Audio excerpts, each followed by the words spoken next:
Hey guys, welcome to the Judicial Wings, the knowledge of judiciary, executive and legislation. I am Pallavi with you again with the lecture series of Cell of Good Act 1930 और आज हम देखने वाले section 54। तो आइए section 54 में क्या दिया गया है ये देखते हैं।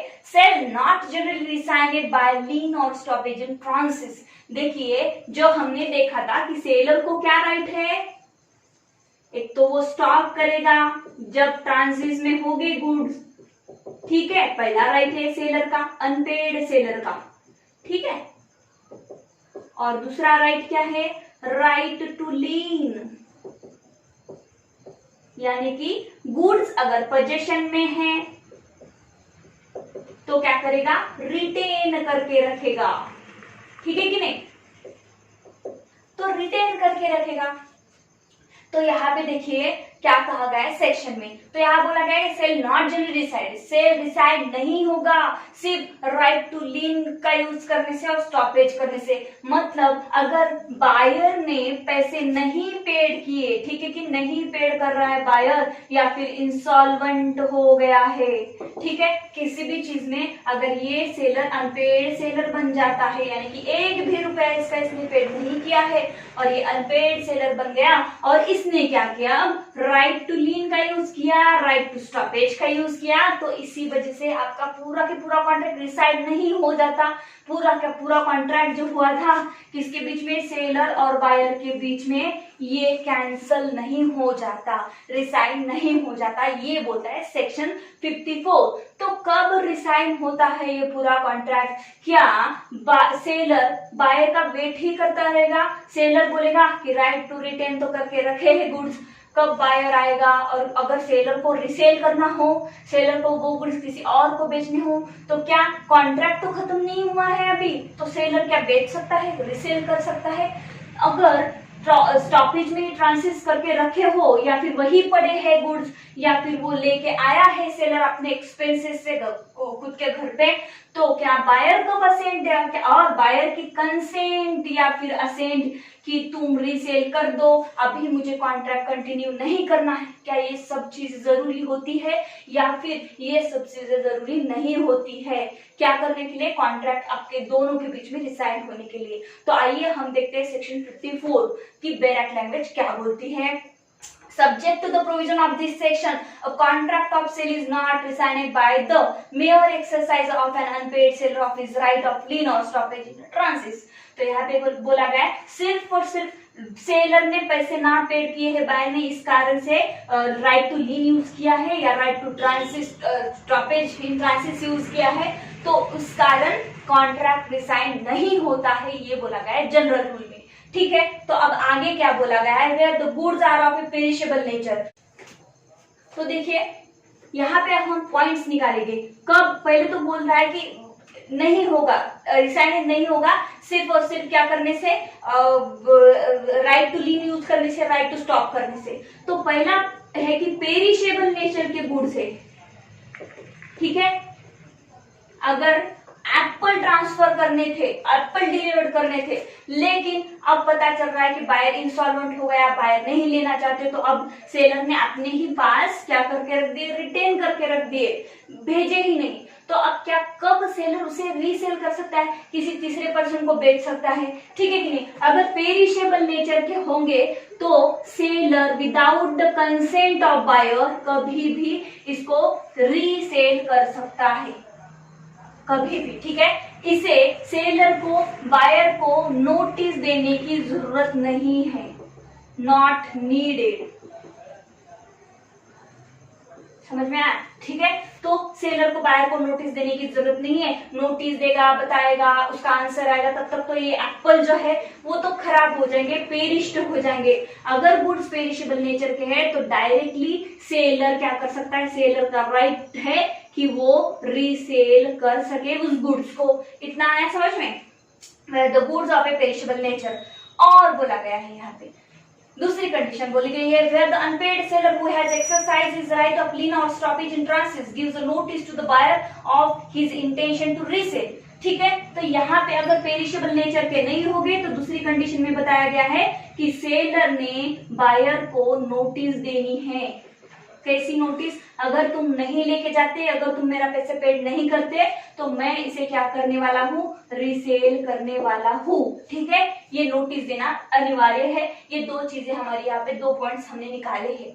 तो देखिए यहाँ बोला गया है gives a notice to the buyer of his intention to resell, कि मेरा अब इंटेंशन है कि मैं उस गुड्स को मेरे पास जो पड़े उसे रीसेल कर दूं। ठीक है, इस बात की नोटिस देनी है बायर को। ठीक है, क्योंकि बायर ने बाद में नहीं बोलना चाहिए था, क्यों तुमने मुझे ना पूछे रीसेल कर दिया, हमारा तो कॉन्ट्रैक्ट हुआ था, आज न कल में तो गुड्स लेके जाने वाला था। ठीक है, लेकिन इस मैटर में ऐसा हो सकता है क्या कि आज न कल में गुड्स लेके जाने वाला था? नहीं हो सकता, क्योंकि ये तो पेरिशेबल नेचर के, जल्दी ही खराब हो जाएगी। ठीक है, तो यहाँ पे बोला गया intention to resell the unpaid seller में if the buyer does not within the reasonable time pay और tender the price. Unpaid seller क्या कर सकता है कि अगर तुम रीजनेबल टाइम में पेड नहीं करते हो, ठीक है, price, resell the goods within a reasonable time and recover from the original buyer damages from any loss occasioned by his breach of contract। देखिए यहाँ तक हम देख लेते हैं, अगर इसने रीजनेबल टाइम में से प्राइस पेड नहीं किया तो ये रीसेल कर सकता है। एक क्या पॉइंट है, रीसेल कर सकता है, ये सेलर का राइट है। और अगर इसने कॉन्ट्रैक्ट क्या किया है, ब्रीच किया है कॉन्ट्रैक्ट, अगर इसके ब्रीच करने से सेलर ने अगर इसे 10,000 में क्या बेची थी, 10,000 में गुड्स बेची थी। ठीक है, अब कुछ दिनों के बाद उसका जो प्राइस है वो कम हो गया, मार्केट प्राइस, या फिर कुछ ऐसी चीजें हो गई कि सेलर को अब वो 5,000 में बेचनी पड़ रही है। ठीक है कि नहीं, 5,000 में बेचनी पड़ रही है, मतलब इसका किसका नुकसान हो गया, सेलर का नुकसान हो रहा है। तो डैमेजेस कौन भर के देगा, बायर भर के देगा, क्योंकि कॉन्ट्रैक्ट ब्रीच किसने किया है, रीजनेबल टाइम में प्राइस किसने नहीं दिया है, बायर ने। तो यहाँ बोला गया है कि सेलर अब 5,000 के डैमेजेस बायर से डैमेजेस ले सकता है वसूल करके। तो ये है सेलर का राइट। ठीक है, तो अब देखते हैं आगे क्या बोला है। Original buyer recover from original buyer, मतलब जो पहला कॉन्ट्रैक्ट हुआ था जिसे रीसेल किए है ना, उसकी तरफ से नहीं। Buyer damaged for any loss occasioned by a breach of contract, but the buyer shall not be entitled to any profit which may occur on the resale. But अगर यही गुड्स अगर सेलर ने क्या किए हैं, 15,000 में बेच दिए हैं, ठीक है, पहले तो 10,000 में फर्स्ट बायर को बेचे थे जिसने कॉन्ट्रैक्ट ब्रीच किया था, अब बहुत ही अच्छा प्राइस सेलर को मिल गया रीसेल करने के बाद, लेकिन यहाँ पे भी सेलर को वेट करना पड़ेगा रीजनेबल टाइम में। ठीक है कि नहीं, उसे नोटिस देना पड़ेगा कि देखो भाई मुझे तो अच्छा रीसेल का ग्राहक मिल रहा है, तुम अगर नहीं प्राइस पेड करते तो मैं रीसेल का, मेरा इंटेंशन है, मैं रीसेल करना चाहता हूँ। अब बायर वन कोई भी आंसर नहीं देता है नोटिस का, तो सेलर रीसेल करता है और सेलर को रीसेल में अच्छी प्राइस मिल जाती है कि B2 को सेल कर देता है। मतलब ओरिजिनल बायर तो B1 है जिसने ब्रीच किया है कॉन्ट्रैक्ट, और ये रीसेल जिसे कर रहा है सेलर वो बायर है। ठीक है, तो बी बायर 2 ने 15,000 में खरीद लिया, तो अब प्रॉफिट किसका हो गया है, सेलर का। ठीक है, बेनिफिट किसको मिल रहा है, सेलर को। तो ये ऊपर के जो 15,000 में से 10,000 में से 5,000 रुपए थे ना, तो ये 5,000 का प्रॉफिट क्लेम अब बायर वन नहीं कर सकता। क्यों करेगा, ठीक है कि नहीं, कर ही नहीं सकता, ताकि तो इसलिए यहाँ पे बोला गया है अगर डैमेजेस सेलर को हो जाते हैं इसकी ब्रीच करने की वजह से कॉन्ट्रैक्ट, तो डैमेजेस सेलर मांग सकता है B1 को, ओरिजिनल बायर को, लेकिन सेलर को कुछ बेनिफिट हो जाता है, प्रॉफिट हो जाता है, तो ये बायर वन नहीं बोल सकता कि हमारा तुमने तो मुझे 10,000 में बेचे थे, अब तुम्हें तो 5,000 का बेनिफिट हो गया, चलो वो 5,000 तुम मुझे दे दो। ठीक है, तो बायर यहाँ पे प्रॉफिट के लिए एंटाइटल नहीं है। ठीक है, तो आगे हम देखते हैं यहाँ पे, if such a notice is not given, the unpaid seller shall not be entitled to recover such damages and the buyer shall be entitled to the profit if any on the resale। तो देखिए अभी यहाँ पे देखते हैं हम, यही matter है, सभी यही है, पेरिशेबल नेचर के गुड्स नहीं थे, ठीक है कि नहीं, सेलर को बेचने थे, सेलर ने क्या किया, डायरेक्टली रीसेल कर दिए B2 को। ये B1 बेचारा यहाँ पे वेट ही करता रहा कि मैं 8 दिन के बाद पैसे लेके जाऊंगा, पेड कर दूंगा और मेरे जो गुड्स पड़े हैं उसे मैं लेके आऊंगा। ठीक है, अब सेलर ने रीसेल करने की कोई भी नोटिस B1 को नहीं दी है, ठीक है कि नहीं, B1 को बताया ही नहीं। B1 ने कॉन्ट्रैक्ट करके गया था, सेलर के पास गुड्स पड़े थे, B1 को लगा कि मैं 8 दिन के पास पैसे लेके जाऊंगा, पेड कर दूंगा, गुड लेके आऊंगा। तो इसी बीच B2 को अच्छा प्राइस आया सेलर को, उसने B2 को बेच दिए। 10,000 में खरीदे थे, B2 बोलता है मैं 15,000 में खरीदूंगा। यहाँ पे 15,000 में B2 को सेलर ने बेच दिए, इसे पता ही नहीं है, इसे कोई भी नोटिस नहीं दिया है, ठीक है। तो अब इस सिचुएशन में ये बायर अब इस ऊपर के 5,000 वाले प्रॉफिट को क्या है, एंटाइटल है, ठीक है कि नहीं, क्योंकि इसका नुकसान हुआ है। तो इस 5,000 के प्रॉफिट के लिए अगर सेलर ने कोई भी नोटिस नहीं दिया है बायर को, तो बायर अब B1 यहाँ पे एंटाइटल है प्रॉफिट के लिए। लेकिन नोटिस दिया होता कि मैं बेच रहा हूँ, रीसेल कर रहा हूँ, आके ले जाओ, ठीक है, तब बायर 1 प्रॉफिट के लिए एंटाइटल नहीं था। लेकिन विदाउट नोटिस अगर कोई रीसेल कर रहा है सेलर किसी और पर्सन को, तो यहाँ पे बायर प्रॉफिट के लिए एंटाइटल है, ठीक है कि नहीं। तो आइए सबसेक्शन 3 में आते हैं। Where an unpaid seller who has exercised his right of lien और stoppage in transit resell the goods. जब भी सेलर, अनपेड सेलर जो है, जिसके पैसे नहीं पेड किए गए, वो राइट टू लीन और राइट टू स्टॉपेज का यूज कर रहा है अपने गुड्स को लेकर, रीसेल द गुड्स को लेकर, the buyer acquire a good title thereto as against the original buyer, notwithstanding that no notice of the resale has been given to the original buyer. तो देखिए यहाँ पे बोला गया है कि अगर ये बायर, तो यहाँ बोला गया ये सेलर है, ये बायर है और ये है बायर 2। पे ये जो गुड्स थे हमारे ओरिजिनल बायर को जाने वाले थे, बट ये गुड्स कहाँ पे गए, अब B2 को गए, यानी कि कैसे गए, रीसेल हो गए। तो ये इस बायर को बेटर टाइटल मिल जाएगा, ठीक है कि नहीं, गुड्स का बेटर टाइटल मिल जाएगा। क्यों?